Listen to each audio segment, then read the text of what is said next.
Me again. I am here to salvage some pieces for jewelry making.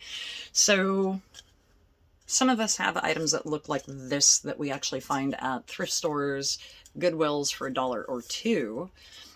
Yes, you can use these for jewelry. And sometimes we get lucky enough to find items like these. So these are sterling silver as well. You can use these for jewelry as well. This is how I make my jewelry. I do buy half round wire, and bezel wire from jewelry supply stores. But when it comes to backing pieces, I hate spending a ton of money on back silver that's going to be seen by nobody but the owner of the piece. And so that's going to be used for backing. This is a thinner bowl, but it does have some heft to it here. The bottom is weighted, so I'm not going to salvage anything from the bottom other than just scrap for melt. I did just take apart a candle holder, believe it or not. This is what comes out of those weighted candle holders. Should have taken a photo of that before I did this to it. But this is, I don't know, no more than a couple of grams, maybe a gram of silver. But I can melt this down for cast, for molds, for little balls that I use for decorative pieces. So, and then the head of it, if you imagine this was the head of the candle holder, and that thing was actually pretty big. The weighted parts, if you find, and here, let's do this. Let's show you the way that these are signed. So, let's get the camera back into place. Yep, upside down. Towel, sterling, filled, enforced, reinforced. That means this bottom part is reinforced. It's got something that's inside of it that is weighting it down. This piece here, this was the bottom end of the candle holder. This says sterling, weighted. So that weighted inside piece was just a block of what looks like clay. You can see some of the powdered pieces of it. I threw away the rest of it though. So this was the handle for this towel, for this piece here. I cut the handle off. And these are beautiful little butter knives that are sterling. And so I found these pieces. My mom found this at a Goodwill, and she paid $2 for it. So she said, hey, you can melt this down and make things out of it. Sure, it's not going to give me a lot of melt, but it'll give me some. And then I found this as well as these 3 sterling knives, as well as this big guy. And I'll share the secret about him here in a minute, because some of you are seeing this and this is like, oh, there's rust there. Yeah, there is, but this is not just sterling. This is sterling and something else, and we have yet to find out.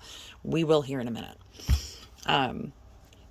All of these pieces were located in a bin across the street from my house. The gentleman passed away. His kids just went through the house and trashed everything, literally threw it in the trash. We went through the bin with the permission of the son, and he said, take whatever you find. So we found this, we found this, we found these. The handles on these I will be using for rings. These are relatively thick. You cannot bend them. These will be for ring shanks. This end I will flatten out a little bit because you can see how thick that is right there. So I can hammer this out, and these will be the backs for earrings or for pendants, depending upon what size I need. This guy here, though, this will be a beautiful backing. The trim, I'm not sure what I'll do with it, but it's decorative, so I might reuse it somehow. But I know that this bottom is going to be as thin as this stuff. And so the plate itself is not that thin, but the bottom will be. So I want to take this booger apart somehow, and usually you can find a little lip. There we go. A little lip. where you can just peel these things apart. There we are. That's the back end of it, so that's going to go for scrap. And this weighted piece, I should be able to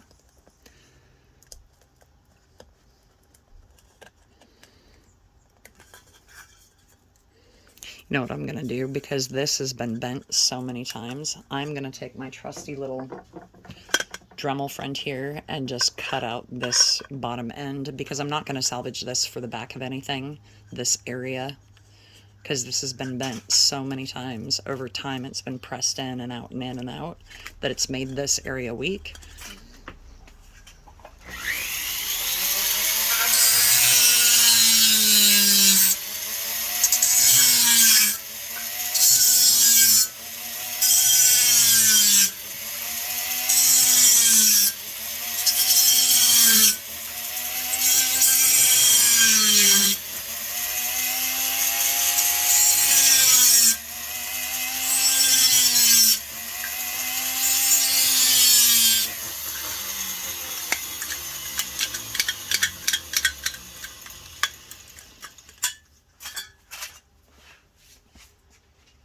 Need to get me a little mask when I cut. Okay, now that there's little silver dust marks flying everywhere. All right, so this, yeah, I could have used a jeweler's knife, honestly, and made it a little bit smoother than this. This is kind of a heck job, but I'm not going to waste my time, because quite honestly, this area from here to here is all going to be for backing material. So that, I will lightly hammer this flat and use it. I will probably take that Dremel piece and cut along this edge to salvage this edge, so that I can use that decor somewhere else. It's not that pretty, but it is unique, and it's a stamped edge, so I'll probably save that. Let's see if I can just peel this apart. I think I can. I think I can. I think I can. Whoop, there we go. All right, so this is what it means when they say weighted. This is how. So this is probably a plastic resin of some kind. Probably pretty toxic. So I would suggest, first time I ever took one of these apart, I melted it first, because I thought that would be the best way to tear these things apart. That was not a great idea. So just toss these things. Don't put a torch to these things right away. So this is all for melt.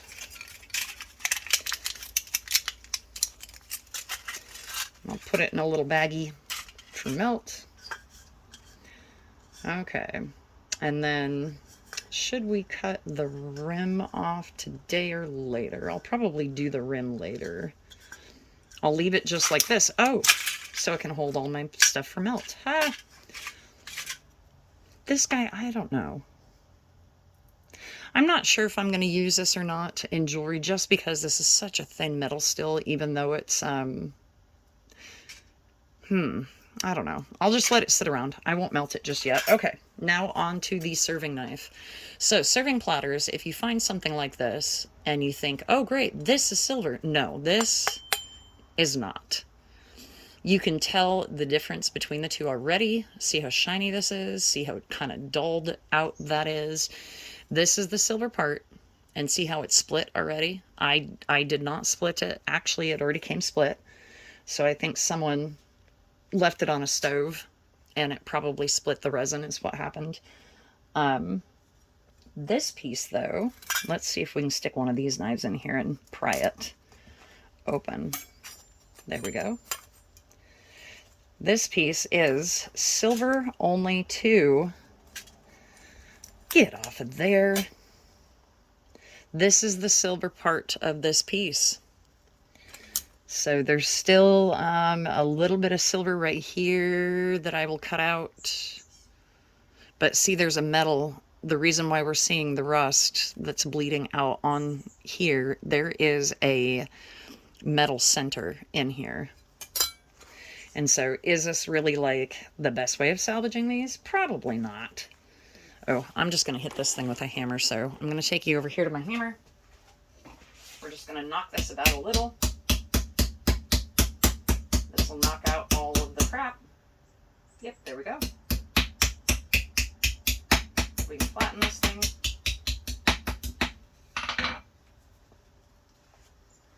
Actually, that's pretty stout stuff in regards to how thick it is. I don't know if that would make a good backing.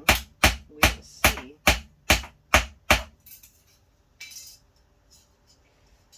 I'm only wearing a mask because I just cut silver a minute ago, so I didn't have the time to take it off. I do not run around my house with the mask on, by the way. So that actually is not a bad thickness right here especially. This might be, this has gotten a little thinner up here, but see how flat that is?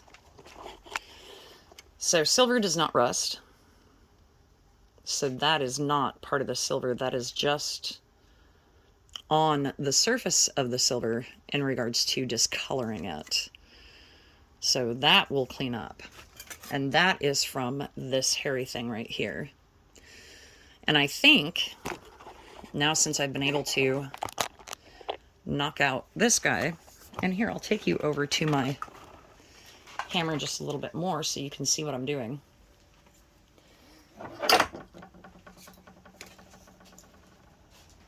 Let's take this mask off. Let's hammer this guy out.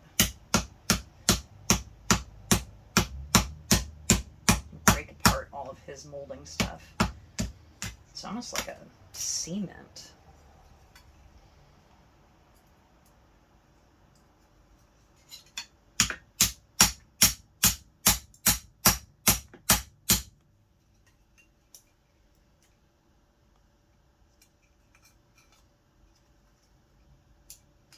All right, so this guy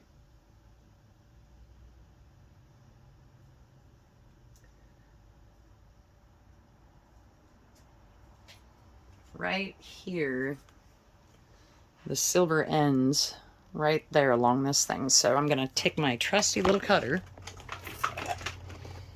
and cut around this ring right here.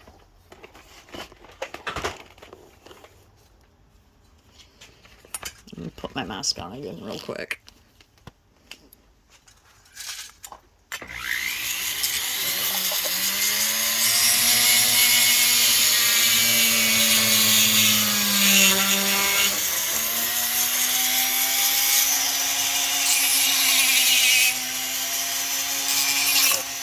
Ah! Broke my little cutter. That's okay. All right, here. I've got a ton of these. These are little fine cutters.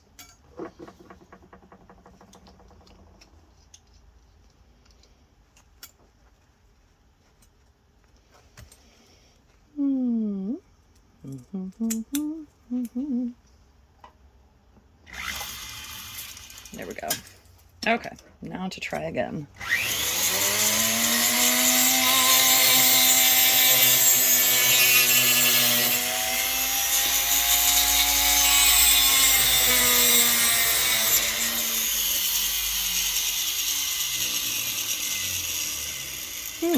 That one's interesting because it looks like I'm cutting directly into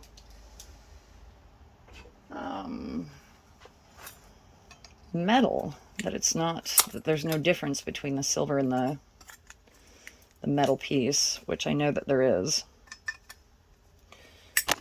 Ah, there we go.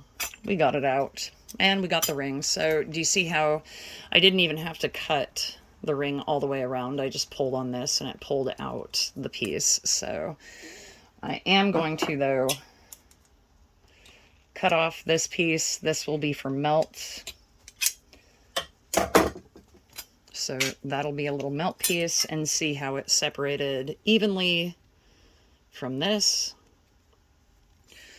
So this is probably a stainless, is what I'm willing to bet. This is probably a stainless steel. All right, and then I will hammer this flat take you back over to the hammer. There's my hammer. Oh yeah, I've got all this other crap here.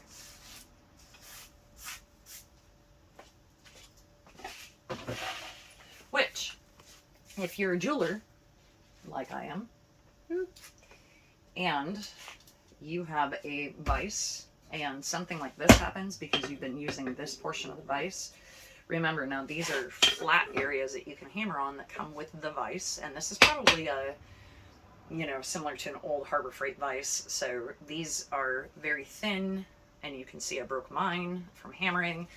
I got this big piece of slab steel at a recycling center, metal recycling center, and it happened to have an L cut in it because I don't have the tool. Well, I do have a tool that could do it, the welders, but I don't really have a tool that could cut through something that thick. And so I was just lucky enough to find something that had a groove like this, and so I ground this down to make a bracelet cuff area, bending area, but this is now my flat surface. So you can pick up big sheets and slabs like this for pretty inexpensive. I think I only paid like $10 for this.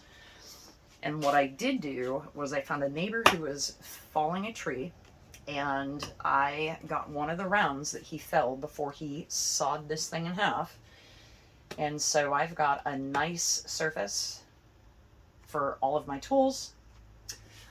This little guy here is just a movable one, but this guy is bolted in on top of the steel plate into the stump.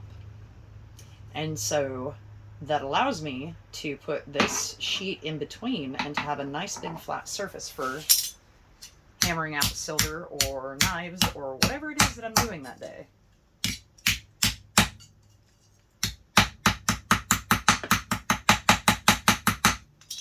Yeah, and I'm not too concerned right now about making marks in this.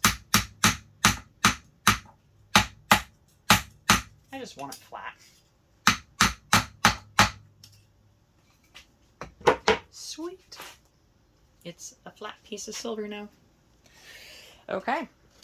These guys here, I will probably wait for another day to flatten these out, and I will do another video on that as to using these for backing. So these I will be using this portion for backing. This portion again will be a ring shank. And so yeah, but this is how I recycle silver. Silver plates. Silver plates as in larger plating items or plate items like dinner plates, platters, that kind of a thing. You really want to try, if that is what you want to invest in regards to the backing for your pieces, because you're tired of buying such expensive flat silver. Getting this shape is kind of a bummer because you're going to have to flatten this out. Try to find something that's flat. So platters, plates. The bowls are kind of the hardest ones to deal with because right away you're stuck having to hand hammer some of it out to make it flat. So this piece, again, though, was free from the neighbor's dumpster. So you'd be surprised where you find sterling. All right, have a good day, have a good Sunday, and I will see you in the next video.